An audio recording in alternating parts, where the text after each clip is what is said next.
Horror സിനിമകൾ ഇഷ്ടപ്പെടുന്നവർ ഒരിക്കലെങ്കിലും കണ്ടിട്ടുള്ള ഒന്നായിരിക്കും ദ കൺജ്യൂറിംഗ്.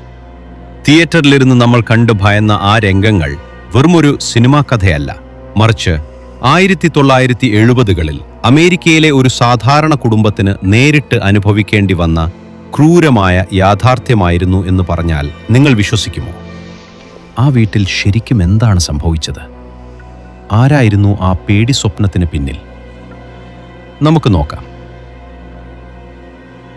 കഥ തുടങ്ങുന്നത് 1971ലാണ്.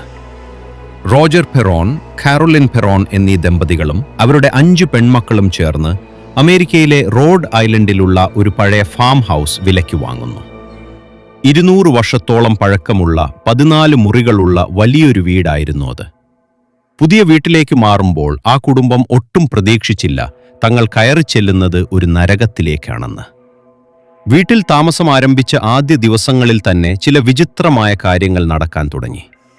രാത്രികാലങ്ങളിൽ വീട്ടുപകരണങ്ങൾ തനിയെ നീങ്ങുക, മുറികളിൽ നിന്ന് വിചിത്രമായ ശബ്ദങ്ങൾ കേൾക്കുക, വല്ലാത്തൊരു ദുർഗന്ധം വായുവിൽ പടരുക എന്നിവയായിരുന്നു തുടക്കം. കുട്ടികൾ കിടന്നുറങ്ങുമ്പോൾ അവരുടെ കാലുകളിൽ ആരോ പിടിച്ചുവലിക്കുന്നതായി അവർക്ക് തോന്നി. പേടിച്ചു വിറച്ച കുട്ടികൾ ഓടിച്ചെന്ന് ഈ വിവരം അമ്മയായ കാരോലിനോട് പറഞ്ഞു. എന്നാൽ കാരോലിൻ ആദ്യം ഇത് വിശ്വസിച്ചില്ല. കുട്ടികൾ സ്ഥിരമായി ഹൊറർ പുസ്തകങ്ങൾ വായിക്കുന്നതും പേടിപ്പെടുത്തുന്ന കഥകൾ പരസ്പരം പറയുന്നതും കൊണ്ടുള്ള തോന്നലാണെന്ന് അവർ കരുതി. മക്കളുടെ പേടി മാറ്റാനായി കാരോലിൻ ഉടനെ തന്നെ ആ മുറിയിലുണ്ടായിരുന്ന എല്ലാ ഹൊറർ പുസ്തകങ്ങളും കഥാപുസ്തകങ്ങളും അവിടെ നിന്ന് മാറ്റുകയും ഇനി ഇത്തരം കാര്യങ്ങൾ ശ്രദ്ധിക്കരുതെന്ന് അവരെ വിലക്കുകയും ചെയ്തു. എന്നാൽ പുസ്തകങ്ങൾ മാറ്റിയതുകൊണ്ടോ മുറി വൃത്തിയാക്കിയതുകൊണ്ടോ ആ നിഗൂഢ ശക്തി മാഞ്ഞുപോയില്ല. പുസ്തകങ്ങളില്ലാത്ത ആ മുറിയിൽ അടുത്ത ദിവസങ്ങളിലും അതിനേക്കാൾ ഭീകരമായ രീതിയിൽ കുട്ടികളുടെ കാലുകൾ വലിക്കപ്പെടാൻ തുടങ്ങി. കുട്ടികൾ ഉറങ്ങാൻ പോലും ഭയന്നു. ഈ ഒരു പ്രതിസന്ധി ഘട്ടത്തിൽ അവരെ സഹായിക്കാൻ അച്ഛനായ റോജർ പെറോൺ എപ്പോഴും വീട്ടിലുണ്ടാകുമായിരുന്നില്ല. ബിസിനസ് ആവശ്യങ്ങൾക്കായി ദൂരസ്ഥലങ്ങളിലേക്ക് ഇടയ്ക്കിടെ യാത്ര ചെയ്യേണ്ടി വരുന്ന ഒരാളായിരുന്നു അദ്ദേഹം. അതുകൊണ്ട് തന്നെ വീട്ടിൽ നടക്കുന്ന ഈ ഭയാനകമായ സംഭവങ്ങൾക്ക് കാരോലിനും മക്കളും ഒറ്റയ്ക്കായിരുന്നു സാക്ഷ്യം വഹിക്കേണ്ടി വന്നത്. വീട്ടിൽ തിരിച്ചെത്തുന്ന റോജറിനോട് കാരോലിൻ കാര്യങ്ങൾ പറയുമ്പോഴേക്കും അവിടെ മുൻപ് താമസിച്ചിരുന്നവരെക്കുറിച്ചുള്ള ഞെട്ടിക്കുന്ന ചില വിവരങ്ങൾ അവരുടെ പക്കലെത്തിയിരുന്നു. ദിവസങ്ങൾ കഴിഞ്ഞപ്പോൾ ശല്യം കൂടി വന്നു. വെറുമൊരു പ്രേതബാധയല്ലിത് എന്ന് കാരോലിന് മനസ്സിലായി. ആ വീട്ടിൽ മുൻപ് താമസിച്ചിരുന്നവരെക്കുറിച്ച് അവർ അന്വേഷിച്ചു. അപ്പോഴാണ് ഞെട്ടിക്കുന്ന ആ സത്യം പുറത്തു വന്നത്. 19ാം നൂറ്റാണ്ടിൽ ആ വീട്ടിൽ ജീവിച്ചിരുന്ന ബാത്ഷബ ഷെർമാൻ എന്ന സ്ത്രീയുടെ ആത്മാവായിരുന്നു അവിടെയുണ്ടായിരുന്നത്. അയൽവാസികൾ പറഞ്ഞിരുന്നത് ബാത്ഷബ ഒരു മന്ത്രവാദിനിയായിരുന്നു എന്നാണ്. അവൾ തന്റെ സ്വന്തം കുഞ്ഞിനെ സാത്താനാക്കാൻ ബലികൊടുത്തു എന്നൊരു കഥയുണ്ടായിരുന്നു. മരണസമയത്ത് അവൾ ആ വീടും പറമ്പും ശപിച്ചിട്ടാണ് പോയത്. അതിനുശേഷം ആ വീട്ടിൽ താമസിച്ച പലരും ആത്മഹത്യ ചെയ്യുകയോ വിചിത്രമായ സാഹചര്യങ്ങളിൽ മരണപ്പെടുകയോ ചെയ്തിരുന്നു. ഇപ്പോൾ ആ ആത്മാവിന്റെ ലക്ഷ്യം അമ്മയായ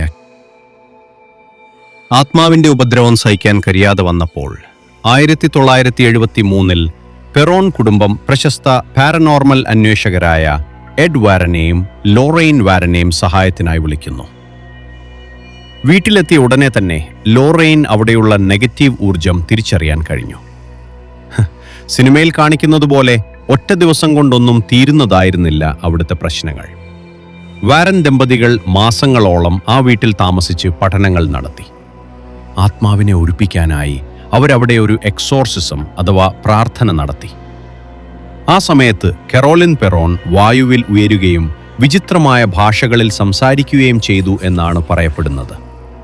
സിനിമയിൽ കാണുന്നതിനേക്കാൾ ഭീകരമായിരുന്നു യഥാർത്ഥത്തിൽ അവിടെ നടന്നത്. അവിടെ വെച്ച് നടത്തിയ ഒരു പ്രാർത്ഥനയ്ക്ക് ശേഷം കാരോലിൻ പെറോണിന്റെ അവസ്ഥ പൂർണ്ണമായും മാറിമറിഞ്ഞു. ആത്മാവ് അവരെ പൂർണ്ണമായി കീഴ്പ്പെടുത്തി കഴിഞ്ഞിരുന്നു. അവർ ദിവസങ്ങളോളം ഭക്ഷണം കഴിക്കാൻ കൂട്ടാക്കിയില്ല. പകരം ആരും നോക്കാത്ത സമയങ്ങളിൽ മണ്ണിലെ ഇലകളും പാറ്റകളെയും പ്രാണികളെയും വരെ അവരെടുത്ത് തിന്നാൻ തുടങ്ങി. അവർക്കൊട്ടും പരിചിതമല്ലാത്ത, ലോകത്ത് ആരും കേട്ടിട്ടില്ലാത്ത വിചിത്രമായ ഏതോ പുരാതന ഭാഷകളിൽ അവർ ഉറക്കെ സംസാരിക്കാനും ഭ്രാന്തമായി അട്ടഹസിച്ച് പൊട്ടിച്ചിരിക്കാനും തുടങ്ങി. ഇതുകൊണ്ടും തീർന്നില്ല. കൺട്രോൾ നഷ്ടപ്പെട്ട കാരോലിൻ സ്വന്തം മക്കളെയും ഭർത്താവിനെയും ക്രൂരമായി പീഡിപ്പിക്കാനും ഉപദ്രവിക്കാനും തുടങ്ങി.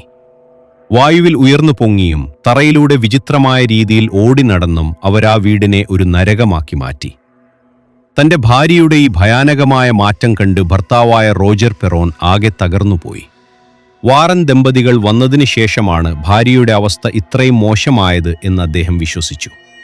പാരനോർമൽ ഗവേഷകരുടെ പ്രാർത്ഥനകൾ തന്റെ ഭാര്യയെ രക്ഷിക്കുന്നതിനു പകരം ആത്മാവിനെ കൂടുതൽ കോപിപ്പിച്ചു എന്ന് മനസ്സിലാക്കിയ റോജർ ദേഷ്യവും പേടിയും കൊണ്ട് എഡ് വാരനെയും ലോറേനെയും അപ്പോൾ അവരോട് ഇനി ഒരിക്കലും ഈ വീട്ടിലേക്ക് വരരുതെന്നും അദ്ദേഹം കർശനമായി പറഞ്ഞു. ഏതാണ്ട് 10 വർഷത്തോളം ആ വീട്ടിലെ പേടി സ്വപ്നങ്ങൾ സഹിച്ച ശേഷം 1980-ലാണ് പെറോൺ കുടുംബത്തിന് ആ വീട് വിറ്റുമാറാൻ സാധിച്ചത്. ഇന്നും ആ വീട് അവിടെയുണ്ട്. പുതിയ പലരും അവിടെ താമസിക്കുന്നുമുണ്ട്. അവരിപ്പോഴും ചില വിചിത്ര അനുഭവങ്ങൾ പറയാറുണ്ട്. അപ്പോൾ കഞ്ചൂറിംഗ് സിനിമയിലെ ഈ യഥാർത്ഥ കഥയെക്കുറിച്ച് നിങ്ങളുടെ അഭിപ്രായം എന്താണ്? കമന്റ് ചെയ്യുക. വീഡിയോ ഇഷ്ടപ്പെട്ടെങ്കിൽ ലൈക്ക് ചെയ്യാനും ചാനൽ സബ്സ്ക്രൈബ് ചെയ്യാനും മറക്കരുത്.